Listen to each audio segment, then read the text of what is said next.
Olá pessoal, a paz do Senhor Jesus, tudo bem meus irmãos? Meus irmãos, nós estamos aqui mais uma vez para agradecer esse Deus que vive, que reina para todos sempre, né? Esse é o nosso Deus Todo-Poderoso, na alegria das nossas vidas. A maior alegria das nossas vidas é o nosso Deus, né? Saber que Jesus vive, está cuidando de nós e que tudo nós podemos nele. Ele é que nos fornece a vida eterna é através dele. Nós glorificamos o nome dele, amém? Pai querido, eu quero te agradecer, meu Pai, no nome de Jesus, teu Filho amado, Senhor, por cada oportunidade que o Senhor nos permite viver. Senhor, se não fosse o Senhor, a gente não estaria aqui, mas aqui nós estamos firmes. O Senhor tem nos guardado de todo mal, de toda enfermidade, só tua bondade e teu amor, Senhor. Muito obrigada, Pai. Eu quero agradecer por todos os momentos, Senhor, os momentos de lutas também, que neles nós aprendemos, nos tornamos pessoas melhores, porque a escola do Senhor, precisamos passar por ela. Nós passamos pelo deserto, assim como o teu povo passou, Pai. Cremos que o deserto não é lugar de morada, aleluia, mas o Senhor está no controle de todas as coisas. Senhor, muito obrigada. Quero pedir ao Senhor que o amado Espírito Santo venha falar conosco aquilo que nós precisamos neste momento, Pai. Em nome de Jesus. Amém. Amém, meus amados irmãos. Nós colocamos tudo na mão do Senhor, porque Ele pode tudo, né? Nós somos dependentes dEle. E é assim que as nossas vidas precisam ser cada dia, não é mesmo? O nome do Senhor seja glorificado. Meus irmãos, vamos meditar numa palavra aqui, bem rápido. Está no Evangelho de Mateus, no capítulo 13, do versículo 47 até 50. Para depois o Salmo 91, né? E coloca nas suas casas, deixa aí passando o áudio dentro de casa, no meio-dia ou na hora que der. Manda para alguém também, né? A palavra do Senhor precisa ser compartilhada, tá bom? Que Deus abençoe a tua vida, no nome de Jesus. Que diz assim, no capítulo 13, versículo 47 em diante, que diz: igualmente o reino dos céus é semelhante a uma rede lançada no mar, e que é apanhada toda a qualidade de peixes, e estando cheia, a puxam para a praia, e assentando-se apanham para os cestos os bons, os ruins, porém, lançam fora. Assim será na consumação dos séculos. Virão os anjos e separarão os maus dentre os bons, os justos, e lançá-los-ão na fornalha de fogo. Ali haverá pranto e ranger de dente. Que são as pérolas, né, que Jesus pregou. Os ensinamentos de Jesus é nosso manual. Irmãos, toda a Bíblia ela é perfeita. Mas para quem está começando, comece pelos evangelhos sobre a vida de Jesus, né? Toda a Bíblia fala de Jesus, mas o foco maior está aqui no Novo Testamento, principalmente os 4 evangelhos, que contam a história de Jesus, né? E aqui foi quando Jesus estava pregando, falando, né? Os sermãos, veja, é muito maravilhoso. E aqui ele estava falando sobre de como será no fim dos tempos, né? Ele colocou esse exemplo aqui, né, da rede cheia de peixes, que os pescadores normalmente eles tiram aqueles que não prestam e jogam fora, né? E selecionam os outros, são selecionados. E aqui está dizendo, né, que na consumação dos séculos virão os anjos e separarão os maus dentre os justos. Aí você pode dizer assim, mas Deus vai fazer isso? Sim, porque aqui já é no fim, né? Todos nós tivemos a oportunidade. Jesus, quando ele morre na cruz do Calvário, ele fez isso por todos, né? Ele levou os nossos pecados, mas para que a gente possa tomar posse disso, precisa aceitar ele, né? Não vai ser de qualquer jeito, vivendo a vida como quer, do jeito que quer, adorando outros deuses, e vai ficar tudo bem, não é assim. Aqui já fala do justo, né? O nosso Deus, ele é amor, mas também ele é justiça, né? Eu tenho certeza, e ele fala na sua palavra, né? Que ele queria que todos se salvassem, mas na verdade não vai acontecer assim porque o homem não quer. Tem muita gente que não quer saber de Jesus. Prefere o outro lado sem saber que o outro lado leva à perdição, né?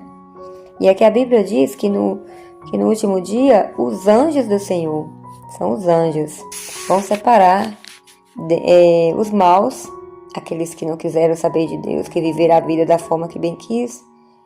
Esses serão separados dos justos. Que são justos? Aqueles que foi justificado pelo sangue de Jesus, né? Aquele sangue derramado no Calvário, o sangue de Jesus tem muito poder.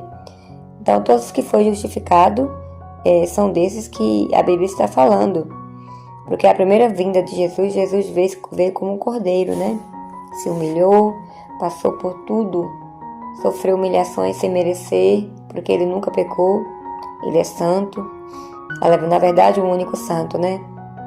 E ele passou por tudo que passou por nós, que não merecemos nada, né? Vamos ser sinceros, não merecemos nada. Se não é a misericórdia do Senhor, a gente não seria salvo nunca, porque pecamos a cada segundo, não é verdade? Aquele que diz que não peca é mentiroso, porque a Bíblia diz que nós pecamos. A diferença quando você está com Jesus é que você não vive mais a prática do pecado, mas que a gente peca no olhar, irmãos, a gente peca no pensar. Só a misericórdia de Deus mesmo, né? Para nos purificar, o sangue de Jesus. Por isso todo dia a importância de pedir perdão a Deus, não só de palavras, mas verdadeiramente, né? No coração. Pedir perdão a Deus para que Deus, Ele nos perdoe. Mas antes de pedir perdão ao nosso Deus, precisamos também perdoar aqueles que nos ofendeu. Porque aqui no livro de Mateus, no capítulo 6, depois da oração do Pai Nosso, fala sobre isso. Que se a gente não perdoar os homens, nosso Pai também não nos perdoará. Então, para que eu possa pedir perdão a Deus, primeiro eu preciso perdoar o meu irmão, né? E se preparar para que nesse dia o Senhor nos recolha. Os anjos do Senhor separam a gente para ir encontrar com o Senhor, não para ficar para trás, como aqui, né? E aqui fala no versículo 50 que naquele grande dia haverá muito pranto e ranger de dentes. Ou seja, são reclamações, lamentações que não tem mais jeito, né? Quando eu estava falando, eu não terminei. A primeira vinda de Jesus, ele veio como um cordeiro. E se humilhou, fez tudo por nós. Mas a segunda vinda dele, agora ele vai vir como leão. Justo juiz. Agora não tem mais jeito. Por que juiz? Porque agora, hoje, Jesus ele não nos julga. Você pode falar assim, mas eu não tenho vergonha de ir até Jesus porque eu pequei muito. Não existe perdão que ele não possa perdoar. Vá até ele, porque seja lá o que foi que tu fez na vida, que nós fazemos, a gente vai até Jesus com o coração rendido e reconhecer, né? Pedir perdão, clamar, ele vai te atender, vai te receber. É claro que você não vai ficar do jeito que está. Ele vai transformar, porque a Bíblia diz que no céu não entra o pecado, né? Então assim, todo dia ele está nos transformando. A cada dia, de glória em glória. Então, no grande dia que Jesus vier, que a porta da graça estiver fechada, não terá mais jeito. Tudo é hoje, tudo é agora. Porque que tem nos 4 cantos do mundo, tem gente pregando o evangelho, falando da palavra de Deus, porque é a palavra que nos transforma, né? Então, a pessoa precisa conhecer que há um Deus justo e verdadeiro que está cuidando de nós. Então, irmãos, a decisão é logo, né? Agora. Você pode falar assim, mas agora não, deixa para depois. E se não existiu depois? Já que eu vou pensar nisso? Quem tem a garantia do amanhã, né? Ninguém tem. A gente faz planos, só Deus sabe do nosso amanhã. Então, assim, irmãos, não pense muito. A decisão de estar com Jesus é a melhor. Quem está falando aqui é alguém que veio de lá, de tudo que vocês possam imaginar, quase tudo. Então, assim, eu andei por muitos caminhos, mas de todas as decisões da minha vida, aceitar o Senhor Jesus, Ele me aceitou, na verdade, né? Foi a maior decisão, a melhor da minha vida, sabe? A alegria é constante. Você pode passar por lutas, mas a paz, teu coração, ela está. Você está passando pelo vale, pela dificuldade, que todo mundo passa, né? A Bíblia já diz isso. No mundo tereis aflições, mas tem de bom ânimo. Isso foi Jesus falando, né? Ele está dizendo, tem de bom ânimo, eu venci o mundo, vocês também vencerão. Mas não quer dizer que a gente não vai passar por deserto. Jesus passou para nós não passarmos, né? Mas em tudo Jesus está conosco. A paz em nosso coração não tem dinheiro que pague, sabe? E essa paz só Ele pode dar. Não existe outro meio, não existe outra forma de ter essa paz no coração, só Jesus, né? Por isso a decisão ela tem que ser tomada. O dia de hoje, aliás, o agora é que a gente tem certeza. Daqui a pouco a gente não sabe, né? Não sabemos de nada. Só Deus é quem sabe. Então, meus irmãos, que Deus abençoe a vida de cada um. Que os irmãos possam meditar nessa palavra. Você que nunca ouviu falar dessa palavra, tente aprofundar nela. Não tiver uma Bíblia, compre uma Bíblia. Em qualquer lugar você vai encontrar uma Bíblia para comprar. Procure uma Bíblia e vá ler. A Bíblia diz que vós conhecereis a verdade e a verdade vos libertará. A verdade está aqui, ó, a palavra de Deus. Viu? Então agora eu gostaria de declarar o Salmo 91.